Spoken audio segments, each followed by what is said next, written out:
You ask Tiger to solve. This deals with linear equations with one unknown. The final result is x equals 1. Let's solve it step by step. Simplify the expression. Expand the parentheses. Simplify the arithmetic.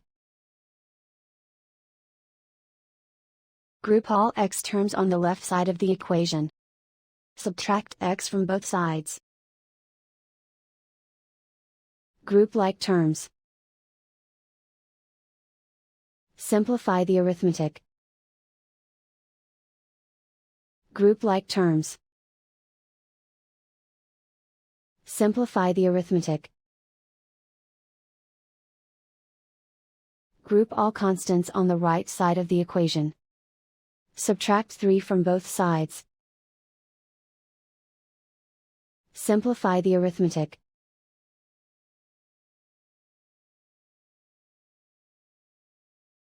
Isolate the x. Divide both sides by 2. Simplify the fraction.